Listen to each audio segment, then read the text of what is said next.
అంటే secretaries draw చేసి ఎవరికి ఇస్తారు అమౌంట్? మీకు ఇస్తారా? ఓకే. మళ్ళీ మీరు ఎవరికి ఇస్తారు? చూసుకోవాలిగమ్మా, ఎలక్షన్ కదా. ఇప్పుడు ఎలక్షన్ ఇయర్లో ఇప్పుడు ప్రభుత్వం సొమ్ము కదా అది. 3,000 రూపాయలు అంటే ఎవరు ఇస్తున్నారు? అది గవర్నమెంటేనా? మరి ఆ వీడియోస్ ఫొటోస్ కొంచెం చెక్ చేసుకున్నారా మీరు? చాలా క్లియర్ కట్గా గుడాల గోపి గారు డబ్బులు ఇస్తున్నారు, గుడాల గోపి గారిని గెలిపించండి, ఫ్యాన్ గుర్తుకి ఓటేయండి అని 3,000 రూపాయలు ఇస్తే మరి ప్రజాస్వామ్యం ఎట్లా బతుకుతుంది? మీరందరూ కూడా యూత్, మళ్ళీ మేము చేసే పోరాటం కూడా మీ గురించే కదా. మీరంతా యువత, మీ రాష్ట్రం కోసం, మీ భవిష్యత్తు కోసం మేము పోరాడుతున్నాం, మేము ఎన్నికల్లోకి వెళ్తూ ఉన్నాం. మరి ప్రభుత్వ సొమ్ముట్టుకు వచ్చి గుడాల గోపి గారు ఇచ్చారు, ఫ్యాన్ గుర్తుకు ఓటు ఏంటంటే ఎట్లా? మరి మీరు కూడా కొంచెం చూసుకోవాలి కదా. గ్రౌండ్లో మీరు ఇచ్చిన డమ్ము దుర్వినియోగం అవుతుందా, సద్వినియోగం అవుతుందా?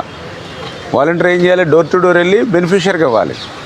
బెనిఫిషియర్కి ఇస్తాం మానేసి వైసీపీ నాయకుడు చేతిలో పెట్టి వైసీపీకి నాయకుడు ఫ్యాన్ గుర్తుకు ఓటేయండి, గోపి గారు డబ్బులు ఇచ్చారంటే ఎవరు డబ్బులు? వాళ్ళ డబ్బులా? మరి మీరు కూడా వాచ్ చేయాలి కదా. మీరు వాచ్ చేసి ఎవరైతే తప్పు చేశారో వాళ్ళ మీదైనా ఇప్పుడు మీరైనా యాక్షన్ తీసుకోవాలి కదా. ఏం తీసుకోలేదు మీరు. చూసుకోవాలి కదమ్మా అన్నీ కరెక్ట్గా. గవర్నమెంట్ అమౌంట్ని మన పైకి ఇది ఎలక్షన్ టైం కదా. ఇప్పుడు అందరూ ఎవరి కష్టాలు వాళ్ళు పడుతూ ఉన్నాం.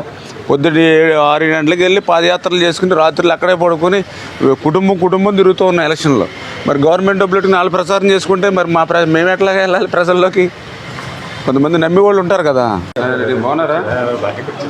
ఇప్పుడు నేను అనేది ఏంటంటే ఇప్పుడు ఏదైతే ఇప్పుడు మీరు చెప్పారు కదా, ఇప్పుడు ఈ 3,000 రూపాయలు ఈ వార్డు ఉంది కదండి, ఈ వార్డులో ఈ 3,000 రూపాయలు ఈ లీడర్ చేతికి ఎట్లా వచ్చింది? ఇప్పుడు ఇది సపోజ్ ఇది ఓటో వార్డు, మీకు వాళ్ళ లీడర్స్ పేర్లు కూడా రాశానండి మీకు ఇక్కడ. ఇంకెందుకంటే రుజువులు ఏం కావాలి? 3,000 అదే పబ్లిక్ సొమ్ము నటుకు వచ్చి ఒక పార్టీ సొమ్ము ఇస్తారని ఎట్లా చెప్తారు? అది కరెక్ట్ కాదు కదా. అసలు గవర్నమెంట్ ఉద్దేశం ఏంటి?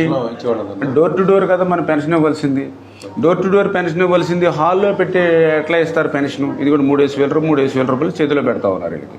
ఇప్పుడు ఎట్లా మీరు హాల్లో పెడితే ఇంకెంతకంటే రుజువులు ఏంటంటే అసలు వన్ సైడ్గా ఉంటే నేను చెప్పాను కలెక్టర్ గారికి కూడా, మీరు కరెక్ట్గా చర్యలు తీసుకోకపోతే నేను కలెక్టర్ ఆఫీసులో కూడా నిరసన కూర్చుంటానని చెప్పాను. నేను కలెక్టర్ గారికి కూడా చెప్పా. ఎందుకంటే అన్యాయం వేరేది ఏమి ఉండదు. మీ నామ్స్కి, గవర్నమెంట్ నామ్స్కి ఎగ్నెస్ట్ ఇవన్నీ కూడా. వాలంటీర్ ఉంటే ఎక్కడికి వెళ్ళాలి? వాళ్ళ ఇంటికి వెళ్ళేవాలి. ఇప్పుడు రోడ్డు మీద ఇదొక పెన్షన్, ఇదొక పెన్షన్, ఇద్దరికి ఎలా ఇస్తారు? ఒక చోట పిలిచి. అసలు వాలంటీర్ ఉన్న వాలంటీర్ కదా ఇవ్వాల్సింది. వీళ్ళ హ్యాండ్కి ఎలా వస్తుంది? అది కూడా 3-4 ఒక చోటకి పిలిచి ఎట్లా ఇస్తారు? 50 మందిని పిలిచి ఎట్లా ఇస్తారు ఒక చోటకి? చాలా క్లియర్గా కలెక్టర్ గారిని ఎలక్షన్ కమిషన్ కూడా అడగడం జరిగింది.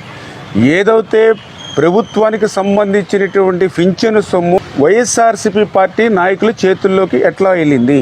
ఎట్లా వైఎస్ఆర్సీపీ నాయకుడు 3,000 రూపాయల చొప్పున లెక్క పెట్టి ఆ పింఛన్దారికి అందించాడు? ఇది నెంబర్ 1. అదేవిధంగా రెండవది, ఏదైతే మనం ఇంటింటికి వెళ్ళి పింఛన్ ఇవ్వాలనేది ప్రభుత్వ విధానం. కానీ దానికి విరుద్ధంగా ఫంక్షన్ హాల్లోనూ, పార్టీ కార్యాలయాల్లోనూ, సత్రాల్లోనూ మీటింగులు పెట్టి బెనిఫిషియర్స్ని సత్రాలకు పిలిపించి అక్కడ మళ్ళీ మెసేజ్ గుడాల గోపి గారిని గెలిపించాలి, ఫ్యాన్ గుర్తుకు ఓటేయాలని చెప్పి అక్కడ ఎట్లా పింఛను సొమ్ముని మీరు డిస్ట్రిబ్యూట్ చేస్తారు? మూడవది, ఏదైతే ప్రభుత్వానికి సంబంధించినటువంటి సొమ్ము వైఎస్ఆర్సీపీ పార్టీ ఇన్ఛార్జ్ గారు పంపించారు గోపి గారు 3,000 అని ఎట్లా చెప్తారు అని దాని మీద ఆ రోజు నేను కంప్లైంట్ చేయడం జరిగింది.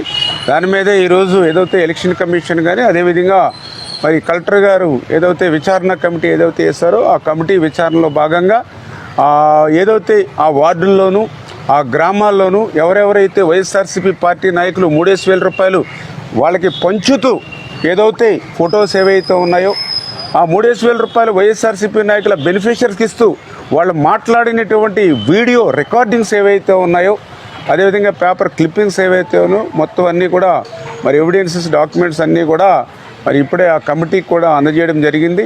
దయవుంచి నేను కూడా ఒకటే ఈ యొక్క విచారణాధికారులకు కానీ కలెక్టర్ గారికి కానీ చెప్పేది ఒకటే, ప్రజాస్వామ్యంలో న్యాయబద్ధంగా ఎన్నికలు జరగాలి. అంతేగాని అంబేద్కర్ గారు రాసినటువంటి రాజ్యాంగానికి విరుద్ధంగా ప్రజాస్వామ్యాన్ని అపహాస్యం పాలు చేసేటువంటి విధంగా ప్రభుత్వ సొమ్మును పార్టీ సొమ్మిస్తున్నట్టుగా చెప్పుకునేటువంటి విధంగా ప్రజాస్వామ్యాన్ని కూనీ చేయొద్దు. రాబోయేటువంటిది ఎన్నికల రోజులు నిష్పక్షపాతంగా ఎన్నికలు జరిగేటువంటి విధంగానే అధికారులందరూ కూడా పనిచేయాలని చెప్పేసి మీ ద్వారా కూడా అందరినీ కూడా కోరుకోవడం